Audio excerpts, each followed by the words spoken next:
Um ano depois do seu lançamento, o S23 Ultra não é mais o melhor aparelho disponível na Samsung. O S24 Ultra, no entanto, é bem mais caro do que esse aparelho. Será que vale a pena então levar um hoje em dia? A linha S23 foi anunciada lá em fevereiro de 2023, contando com 3 aparelhos: S23, S23 Plus e S23 Ultra. Eu vou entrar mais em detalhes a respeito desses outros aparelhos e de qual talvez tenha um melhor custo-benefício depois, mas eu vou focar no grandão, no melhor dispositivo nesse vídeo, o S23 Ultra. Esse modelo veio com uma tela de 6.8 polegadas, resolução Quad HD, com brilho chegando até 1750 nits. Além disso, o modelo também tem uma tela com taxa de atualização variável, de 100 até 120 Hz, chegando até 24 Hz, quando você não está utilizando o dispositivo. Segundo a Samsung, isso também pode chegar até 10 Hz, por mais que ninguém nunca conseguiu testar para verificar se consegue realmente de fato chegar tão baixo assim. No mais, também temos ali proteção Gorilla Glass Victus 2, tanto na frente quanto atrás. Lateral de alumínio. Foi-se ali a época em que os aparelhos topos de linha da Samsung tinham telas super curvas. Nesse modelo aqui, a curvatura é bem leve, apenas. Acho também importante mencionar o som estéreo, falando que esse som provavelmente é o melhor alto-falante que eu já vi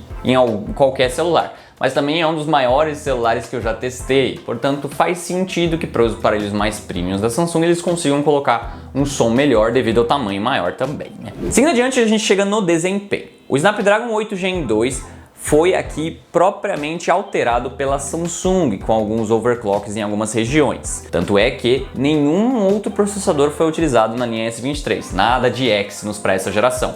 Algo que muita gente gostou e achou que fosse virar um padrão da Samsung, mas depois nos S24 eles lançaram de novo os Exynos, então infelizmente aqui foi apenas um intervalo sem Exynos. De qualquer forma, o Gen 2 nesse aparelho vem aqui atrelado a 12 GB de RAM e de 256 até 1 TB de armazenamento interno. Em benchmarks a gente consegue ver resultados muito interessantes mesmo hoje em dia, ali mais de 1.4 milhão de pontos no Antutu, resultado bem decente no Geekbench também, além de que ali, se você for ver em jogos e tudo mais, basicamente, mesmo não sendo o mais novo possível, ainda a maior parte dos jogos não vai nem conseguir utilizar o ganho de desempenho, por exemplo, de um S24 Ultra, e esse aparelho aqui ainda deve ser capaz de rodar basicamente qualquer coisa nas configurações máximas, se não bem próximo a isso. É importante sim mencionar, no entanto, que se você for baixar um monte de jogos e tudo mais, ele não tem expansão via microSD, algo que acabou virando padrão desses topos de linha, infelizmente, nos últimos anos. Mas eu também não consigo imaginar por que você vai precisar muito mais do que o próprio 256 GB de armazenamento interno, que tem na versão mínima mesmo. No mais, falando nesse armazenamento, o sistema aqui é o UFS 4.0, o sistema mais recente disponível atualmente, e é um grande ganho em relação ao UFS 3.1, usado no S22 Ultra e alguns S23 também. Por mais que assim, no meu dia a dia eu não consegui ver ali um ganho tão legal desse sistema de armazenamento mais impressionante, eu também não consegui muito comparar ele diretamente com os aparelhos mais antigos e tudo mais. Mas basicamente saiba que é um aparelho que vai ser muito rápido, tanto em games, no quesito de poder de desempenho, quanto em abrindo e fechando aplicativos. Passando para as câmeras, aqui a gente tem uma novidade bem interessante no sensor principal, agora de 200 megapixels com abertura 1.7, com foco a laser, além de obviamente estabilização ótica de imagem. Para o padrão ele junta ali 16 megapixels em um, resultando em fotos ali do tamanho padrão de 12 megapixels que a gente já está acostumado de ver. Também, se você preferir um pouco mais de detalhes nas suas fotos, também tem opções de 50 megapixels e do Brutus 200 megapixels, por mais que nesse modo a gente vai ter algumas limitações por conta de ele não estar fazendo tanta modificação via software, então às vezes você não tem um HDR tão legal. É um sensor muito impressionante, mesmo quando o cenário não está interessante, ele ainda assim sai muito bem com o seu modo noturno e tudo mais. Os outros sensores, no entanto, são os mesmos do S22 Ultra, mas isso não significa que eles não sejam interessantes. Primeiro nós temos os sensores de zoom, sim, são dois. Primeiramente a gente tem um de 10 megapixels, abertura 2.4, de 3 vezes zoom ótico, para aquilo que está longe, mas não muito longe. E também a gente tem um sensor de 10 megapixels, abertura 4.9, ou seja, não muito bom ali para situação noturna, mas com zoom ótico de 10 vezes. Eu fiquei muito impressionado com essas câmeras. Fiz inclusive uma comparação bem legalzinha, mostrando primeiramente uma foto com o sensor principal, depois com o sensor de 3 vezes e depois com o sensor de 10 vezes. E se você for ver ali nas configurações do aplicativo, você tem como ir adiante via zoom eletrônico. E aí você pode pensar, nossa, mas aí a qualidade vai ser bem pior, já não tá usando a capacidade tão interessante desses sensores. Mas olha, eu tirei uma foto com zoom de 30 vezes e ainda assim a qualidade foi muito boa. Claro, eu tô assim num ambiente bem iluminado, de dia, ambiente externo e tudo mais. Provavelmente você não vai ter resultados tão legais se você estiver tirando essas fotos em ambientes noturnos e tudo mais. Mas ainda assim, 30 vezes já tá estendendo o que ele consegue e ainda assim você tá conseguindo uma qualidade tão legal. E ele até permite 100 vezes. Não, a qualidade não é muito boa nesse quesito. Mas se você realmente precisa, é difícil de encontrar qualquer celular que consiga chegar em 100 vezes. Mesmo que não seja numa qualidade muito legal. E ainda assim dá pra ver o que eu tirei a foto. É como se fosse só um borrão. A ultra-wide também é bem razoável, de abertura 2.2, de 12 megapixels.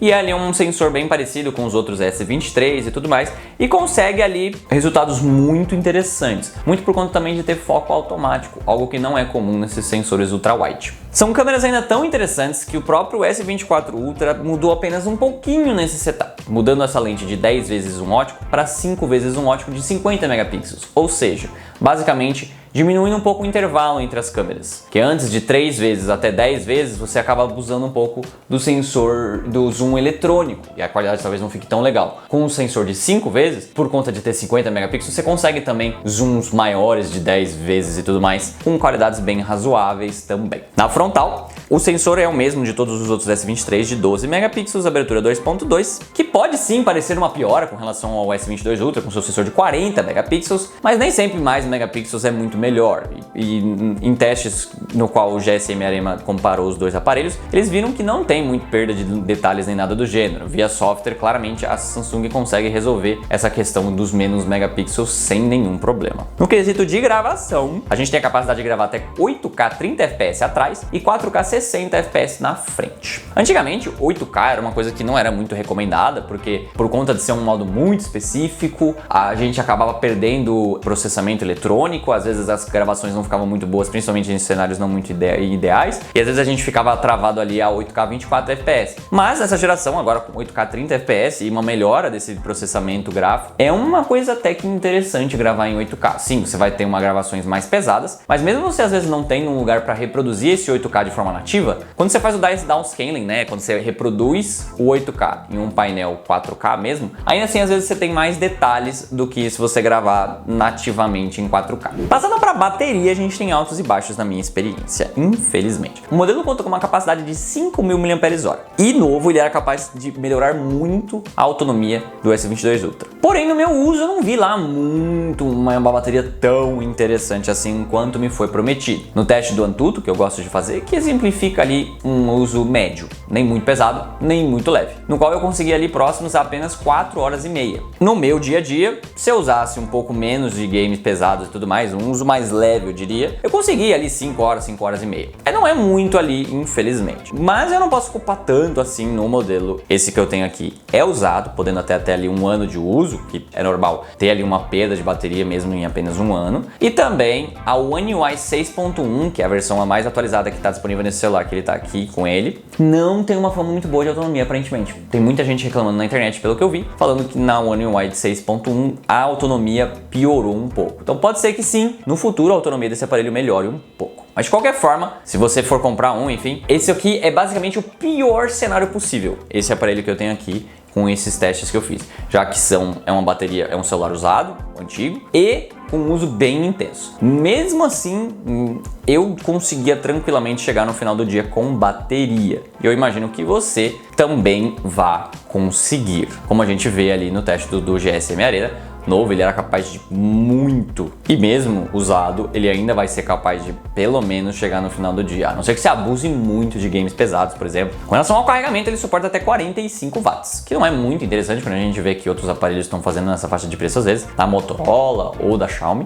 mas também não é muito ruim, não. Fica ali próximo a 1 hora para carregar esse aparelho. Ele também suporta wireless charging até 15 watts. Com relação à conectividade, o aparelho tem tudo do mais novo e melhor. Wi-Fi 6E, Bluetooth 5.3, NFC, USB-C NFC 3.2 e IP68, sensor de impressão digital ultrassônico e suporte ao Samsung Desks via wireless ou via cabo. Além disso, a gente também tem a S Pen, que voltou no ano anterior, né, no S22 Ultra. A gente tem notações rápidas com Quick Note, também dá para transformar o que você escreveu desenhando em texto eletrônico. É possível também usar, graças ao acelerômetro e Bluetooth da S Pen, a gente também pode usar gestos para você, por exemplo, realizar alguns controles do aparelho à distância. A gente também pode usar a canetinha para usar como obturador à distância da câmera. Tem muitas funções, dá para furuncar lá bastante no site da Samsung e descobrir um pouco mais. E também, se você tiver o aparelho, dá para fuçar bastante, tem muita coisa nessa S Pen. Eu não sou uma pessoa que usa muito, infelizmente, não sou muito de desenhar nem nada do gênero, não sinto a necessidade de anotações rápidas